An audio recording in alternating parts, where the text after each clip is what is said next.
আসসালামু আলাইকুম এভরিওয়ান। তো সবাই কেমন আছেন? আশা করি সবাই ভালো আছেন। আজকে আপনাদের মাঝে এক এক্সপেন্সিভ লোগো নিয়ে হাজির হলাম।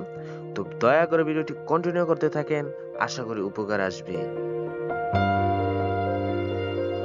আর হ্যাঁ, দয়া করে আমাদের ভিডিওটি যদি কন্টিনিউ করে থাকেন তাহলে ভিডিওতে একটা লাইক, কমেন্ট আর চ্যানেলটিকে অবশ্যই সাবস্ক্রাইব করে বেল আইকন অন করে দেবেন।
দয়া করে সাবস্ক্রাইব